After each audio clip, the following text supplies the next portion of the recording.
Next up at UFC 301, we have the main event of the evening. This is an interesting main event because a lot of people clowned it. I included. When I saw Steve Erceg was getting a title fight, I said, what a joke. And then I pulled up the flyweight rankings and it was like, oh, it's the only fight that makes sense at this weight class. Everybody else has either lost or is injured. It is literally the only fight that makes sense at this weight class. And that made me respect it a little bit more. It's not just some weird matchup that the UFC is trying to push. It's a genuine matchup of the only available contender, and respect to Alexandre Pantoja, who wants to stay busy.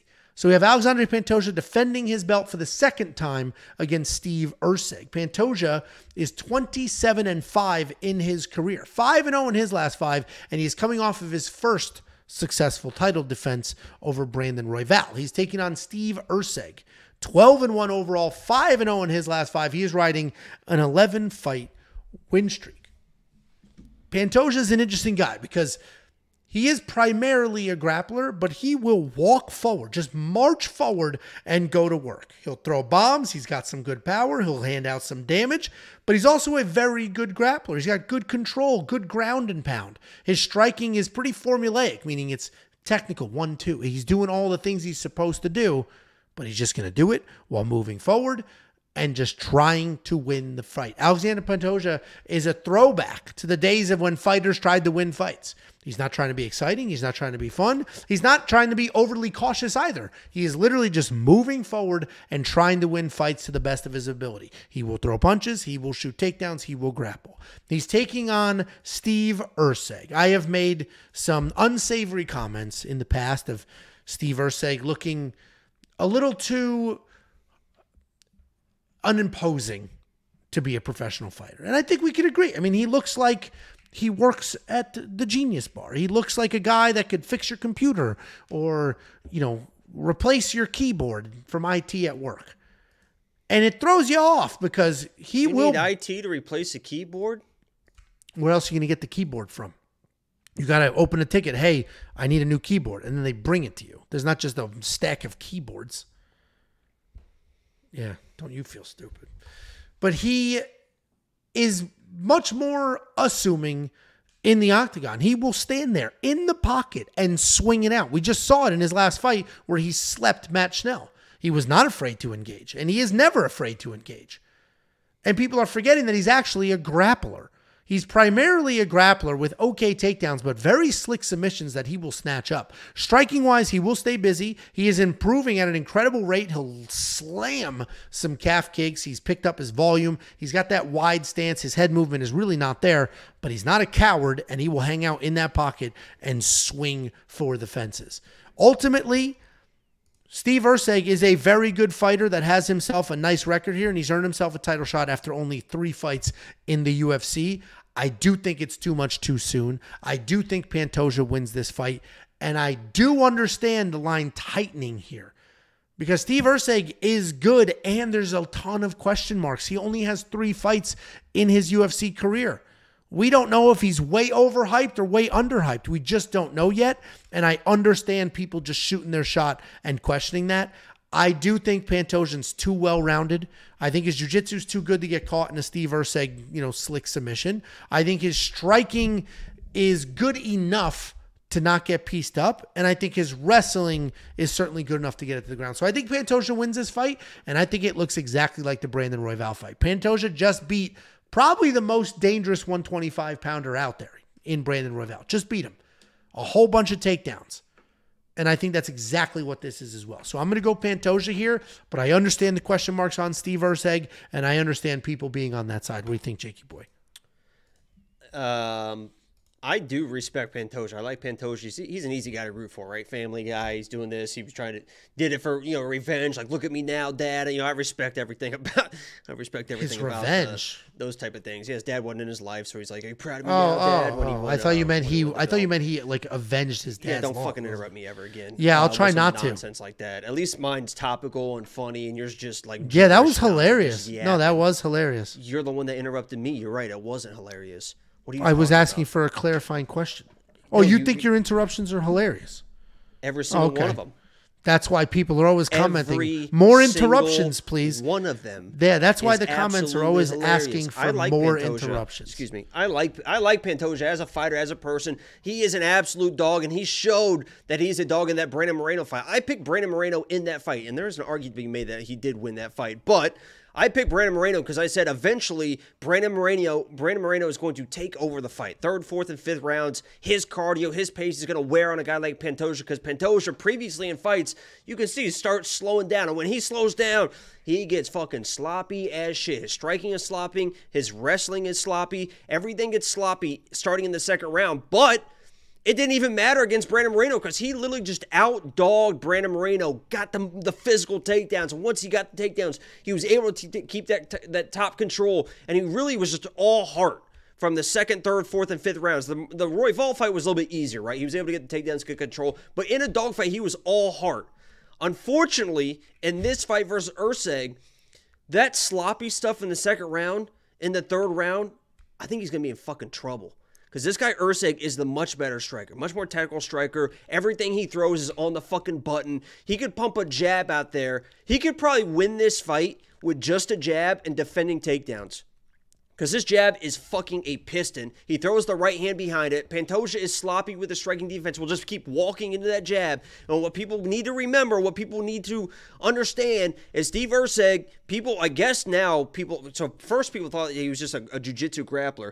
Then they think he's just a striker now. This guy at his core is a wrestler. He was a wrestler his entire life. He was a national gold medalist wrestler in Australia. People be like, oh, it's Australia. It's still it's still... Pantoja's not this world. He's a very good jiu-jitsu grappler. He's not this overly dominant wrestler. If he gets in these positions, he can hold you there. But this guy, Steve Erceg, is probably the better wrestler of the two. He's an actual pure wrestler. What I love about Steve Erceg the most in this fight, because I do believe Pantoja probably going to get a takedown or two, because he is just so physical and so strong. Erceg not only can defend him, but if he does get taken down, when he is on the ground, he is smart enough to know how to get to his feet without getting in trouble. He can work sweeps. He can do things besides just going to the fence, giving up your back, because if you give up your back to Pantoja, he's throwing that body triangle in, you're going nowhere. This dude Erceg knows how to scramble to his feet without putting himself in a bad position, even sweeping to advantageous positions, because he is a very good grappler in his own right. He's going to have the striking advantage. There's no doubt about that. I think he's going to have the cardio advantage as this fight progresses. He has power. Pantoja gets sloppy, and I don't think Pantoja is going to have the wrestling control to win this fight. I think Steve Erceg comes in, might get taken down and controlled a little bit in the first round, but in the second and the third round, you're going to see things start to happen, and I think Steve Erceg could find a knockout in the third round. Pantoja's just going to get too sloppy, get beat up with that jab, then that right hand's going to come and really set him down and could put him out. So I'm going Astro Boy Steve Erceg here, man. Yeah, listen, I'm obviously on the other side here, but I mentioned there's questions. We don't know how good Steve Erceg is or is not. We haven't, I mean, he beat Matt Schnell. Okay.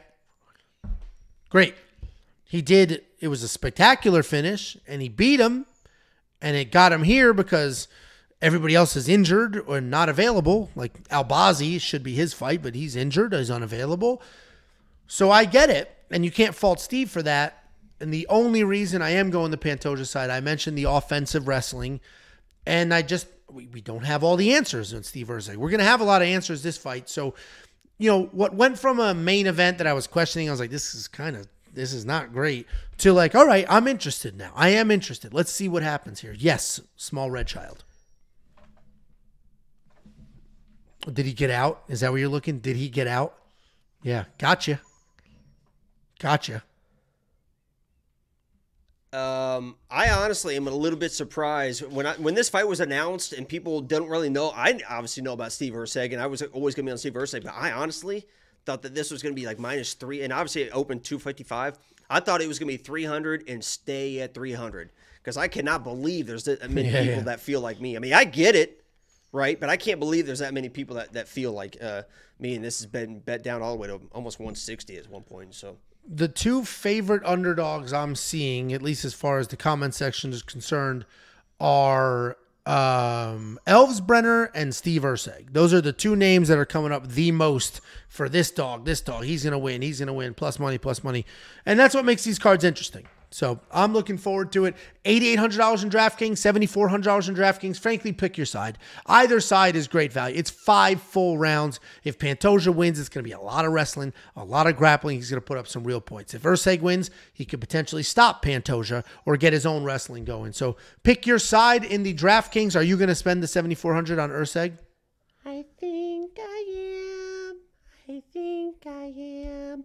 Heart for Brazil. I think I am. Okay, well, Elmo, you are red like Elmo, and now you sound like him, so that makes a ton of sense. Elmo here and I, tickle me. Elmo and I would appreciate if you guys sent us some mail. That's my fetish. If you guys sent us some mail, here is the address like being tickled? to send some mail. Tickling leads like to tears. Tickling leads to tears. You never heard that term? I know it's body fluid, but it's not tears for me. Oh, Jesus Christ, dude. Send us an Elmo. Yeah. Well, the reason sending of the mail could do two things. One, it could be fun. Send some funny stuff. Somebody sent me some insane hot sauce that I still might be recovering from. But two, I want to use this to help showcase. It felt really good. We had a premium member reach out in Arturo. You can watch the last vlog. He said, hey, I watched your vlog. I got a landscaping business. Your yard sucks. Wants more free stuff, guys. That was not free, and it wasn't free. Send me free stuff. Woo! Yeah, and I hate that you said it. Not only was it not free, I tipped. Anyway, yeah, I hate that you did that.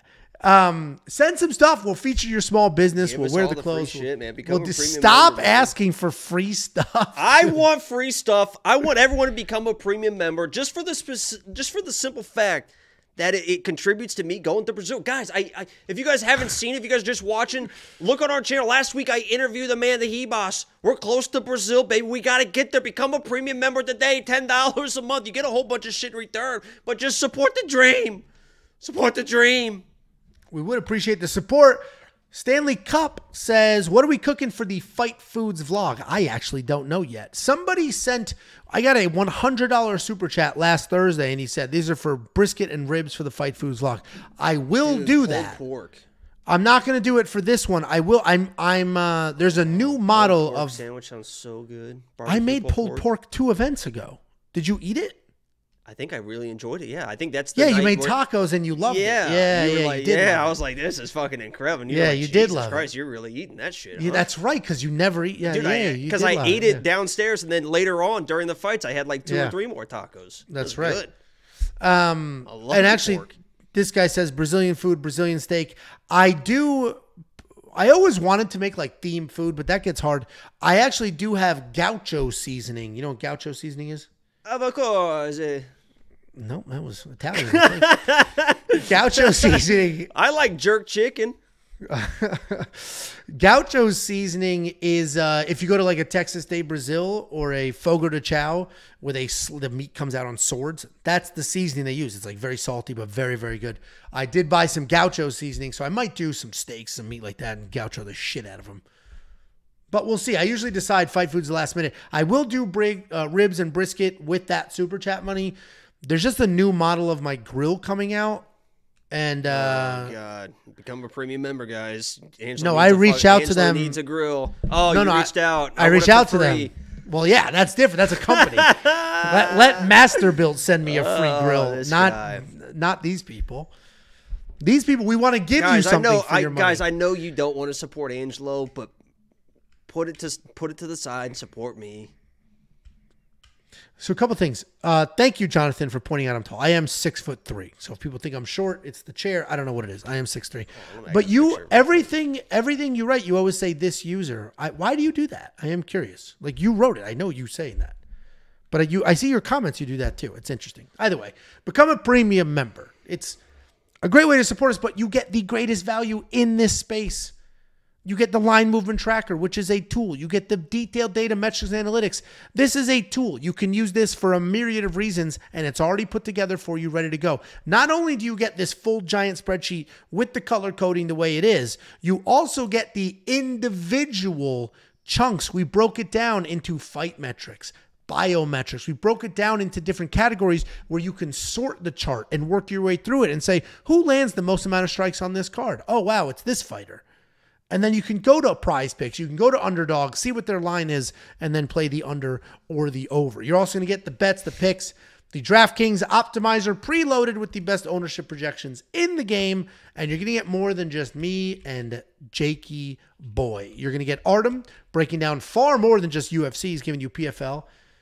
Oh, that's me and my 6'7" neighbor. Yeah, 6'3" inch. He's 6'7". Look at the tippy toes. He's on his tippy toes. This is a 6'1" man. Look at this. He's on his tippy toes. Look at his heel. His heel is He's awesome. 6'1". Okay. Well, he's going to be here on Saturday. So then why don't we all measure each other, Jacob? Bo's coming? Yeah. You didn't think Bo was coming, did you? Big He actually Bo? texted yesterday. Big Bo's coming? Yeah. Uh-oh. Yeah, he's right. Especially, Hey, type 1 in the chat if you want me to stream the pay-per-view Saturday night. Type 1 in the chat. Yeah. We might stream it. All right, guys. Well, if you want to be a premium member, we would appreciate you. WeWantPicks.com. Click Become a Member at the top. It's only $10 for an entire month. He really coming? He texted yesterday saying, I think I can finally come, is what he said. It's a wild text to send.